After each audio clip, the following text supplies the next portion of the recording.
Good morning, everyone, and welcome to the Unitarian Universalist Fellowship of Mankato, where some of our space is virtual, but all of our worship is not. Our worship is entirely real and vital, life-giving and life-sustaining in these times and in all times. All you here today, you are all welcome to this time we set aside for each other. Our human differences are sacred and make us strong. All are loved, worthy, and needed. All histories and experiences, all abilities and beingness, all identities and genders. All those seeking companionship and a sense of purpose, ready to embrace and to fulfill our Unitarian Universalist values. In these times and in all times, may we move into action to create the world of equity and liberation about which we dream. May we hold reverently and tenderly this one life, the here and now of which we are certain. Before European colonization, the Dakota peoples were stewards of the land on which the fellowship building sits. In Dakota language, Ina is the word for both mother and land, a word reminding us that we are all relatives. The land does not belong to us, though it holds the history of our conflicts and our attempts at reconciliation. This congregation commits to an ongoing and intentional journey of humble connection with Indigenous people characterized by understanding our shared history, accepting responsibility for restoration, and building relationship in the here and now. Thus, we seek to be good relatives. I am the Reverend Rita Capizzi, honored and humbled to serve the holy with this congregation as your minister. Let us now move more deeply into a time of worship, shaping worth and meaning from the ordinary as a way to honor the gift of life we all share. Together, let us kindle a flame symbolizing our co-creation of sacred space at home and in this place, made sacred by years of love. As you do so, those of you on Zoom, please write in the chat that a chalice is lit on your street. We are welcoming people of diverse beliefs who commit to nourish the spirit, broaden the mind, nurture the earth, and build community. May this flame we kindle remind us to strive today and every day to love beyond belief.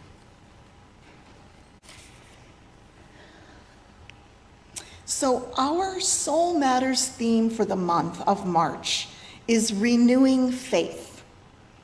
And we commence our exploration today, gaining wisdom for our journey from the scholars of the Jesus Seminar and the Hebrew Bible, from Zen Master Thich Nhat Hanh, and from our own experience. And all that I'm going to talk about today, it's not what I think of as easy, but I think of it as good. And I want you to know that I'm struggling with it along with you. Many of us have been on an airplane with a baby crying inconsolably, in a restaurant, on a bus, at the mall, somewhere where a baby cries in the most heart-wrenching way, or maybe in an irritating way. Maybe that baby is your baby, and then you feel some shame or embarrassment too.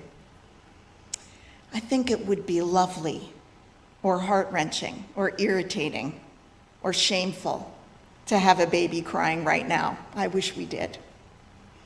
In any case, it would be noisy and maybe a bit ugly. A crying baby is certainly attention-getting. Maybe even sounds like the sound a baby donkey makes when it is crying for its mother. Do we have faith that those cries will be answered? And what does it mean to have faith? Marcus Borg is Hunder Distinguished Professor of Religion and Culture at Oregon State University and a member of the Jesus Seminar. as well as a practicing Christian in the Episcopal tradition. Borg investigates the Hebrew Bible and the Christian scriptures as historical sources about early Christian and Jewish communities, rather than as evidence for the divinity of Jesus. It's a kind of thinking that's in line with much of what informs Unitarianism, specifically that Jesus was a human man and an exemplar of compassionate living, rather than a supernatural God.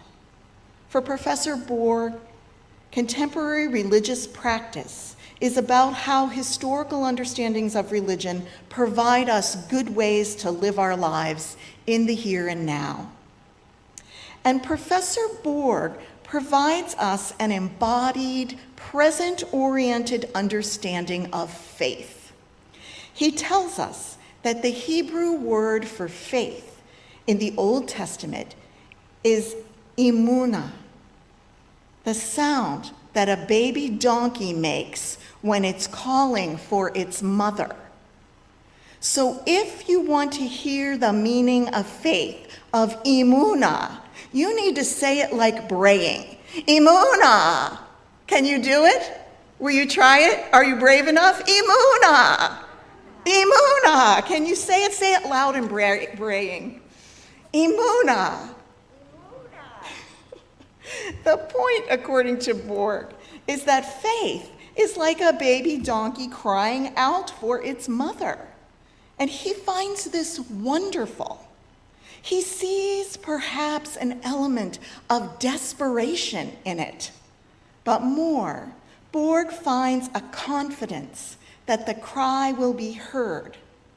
Faith, in other words, is the confidence that a cry of need will be heard. Who will hear such cries? When you think about that baby whose crying you can remember on the airplane or in the restaurant, maybe that baby was you. Don't be such a baby. Stop acting like a baby. You are such a baby. We all know those admonitions are insults, don't we? Somehow those words mean that we are asking for more than we should, that we need to get over ourselves and stop being so emotional. We need to stop being so irritating and embarrassing with our need. Yet when we are crying the ugly cry, when we sound a bit like a baby donkey braying, should we not expect our need to be acknowledged? Why else cry out at all? How can we be certain that our cries will be answered rather than ignored? Religious language, like the word faith, can be brought into service for living our daily lives, especially when we cry out in pain and agony, as we all do sometimes in this life, maybe even today. Faith does not necessarily point to some belief regardless of a lack of evidence. Faith does not necessarily mean belief in a supernatural God who will somehow answer our prayers and set everything right. Faith has meant those things, but it can mean something else when we learn something new. Faith begins in the present moment and within an expectation that our pain and suffering and lamentation, that our crying like a baby, will have meaning and will be heard in the here and now as we are living our lives in the present moment. If we are to try living faithfully in the here and now, we need our anguish to be heard and valued. So let's consider some helpful ways to describe what it means to be in present reality. Zen Master Thich Nhat Hanh provides answers that we might find useful. I certainly find them useful. Thich Nhat Hanh, who I will refer to for the rest of this time as Te, or Master or Zen Master, Tay describes our present moment in this way. There are two dimensions to reality. One is called the historical dimension, and the other is called the ultimate dimension. Historical and ultimate. He uses the metaphor of the ocean to explain how these two dimensions relate. Suppose we are looking at the ocean. On the surface, we see waves rising and falling. From the point of view of the waves, there is birth and death, higher and lower, rising and falling. There is a distinction between the waves. This is our historical dimension, our ordinary perspective, the perspective of lots of activity and movement, fraught experiences, the give and take, the ups and downs of daily life. The historical dimension, the waves, are our worry about our children, our sadness at the illness or death of loved ones, our stress at getting the kids ready for school, the fear when a job is lost. We are all living in this reality all the time. But we are taught not to cry like a baby. According to Tay, living in the historical dimension means that there is pain and suffering in us, and we have tried to get away from it. We turn on the television, we pick up a novel, we make a phone call so we can escape ourselves. We do this every day. For you, for me, it might look like we drink too much. We eat too much and too much food that hurts us and the planet. We self-medicate. Tay says, we have to change this habit. We have not practiced the true presence that allows us to soothe the suffering that is in us. We have to come back to ourselves so we can take care of the situation. We have to come back to ourselves, crybabies that we are, full of pleasure, full of pain, so we can take care of this situation. And we can take care of the situation when we understand we live also in another dimension, a truer presence, according to Tay, and the Buddhist practice that defines his living. In his words, in the ocean, concepts such as birth and death, higher and lower, rising and falling apply only to the waves, not to the water itself. So the waves represent the historical dimension, and the water represents the ultimate dimension. Waves move up and down across the top of the water, but they are not the water. They are merely motion of the water. And the water continues to exist as water, as its nature, regardless of all the turbulence on the surface.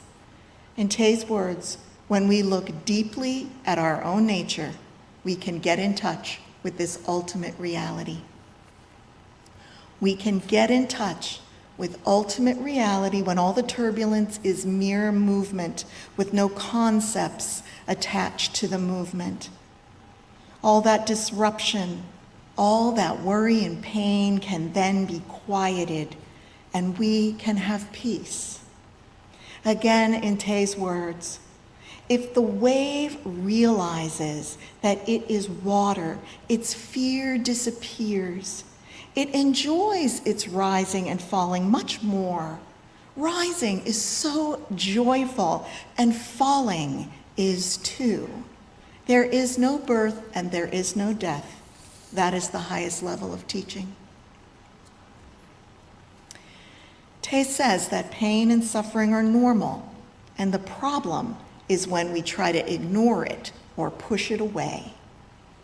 He says, you should look at your pain as though it were an abandoned baby. You should come back to yourselves so that you can take care of that suffering baby.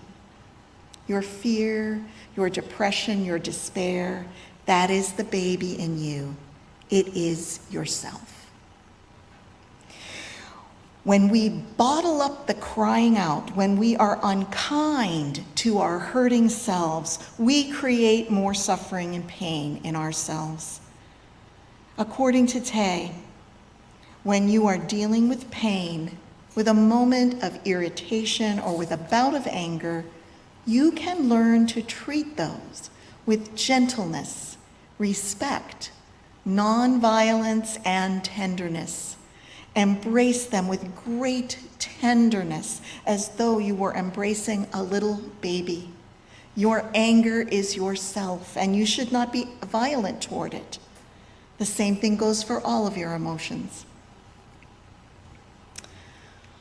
For Buddhists like Tay, mindfulness, being present in the here and now, this is the path to treating ourselves with the care we all need. In his words, developing true presence has two purposes. The first is to make contact with everything that is beautiful, refreshing, and healing. We need that.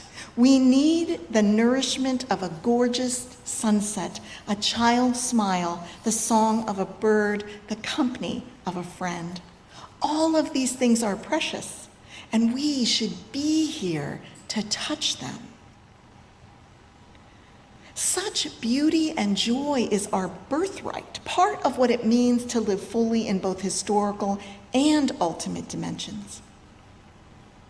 And in his words, the second thing that mindfulness does is allow us to come back to ourselves and embrace our pain. Most people are afraid to come back to themselves because that means having to face the pain inside of them. With the practice of mindfulness, the situation changes. We come back to our pain, but now we are well equipped with the energy of mindfulness. We use this energy to recognize and embrace our pain. And so we gain presence to ourselves and to each other, connecting our whole existence with faith in our breath. And you can say this out loud with me if you like. Breathing in, I am here. Breathing out, I am here. Breathing in, I am here. Breathing out, I am here. Now you. Breathing in, you are here. Breathing out, you are here. Now we. Breathing in, we are here. Breathing out, we are here. No struggle, no violence, present in the moment to myself, to all of you, we to all of us. Faith is not about belief without evidence. It is not about trust in a supernatural God. Faith is about keeping promises and being worthy of trust to ourselves and to each other. Faith is about behavior in the here and now. Faith is being present to your own suffering, present to your ugly cry, baby donkey braying need.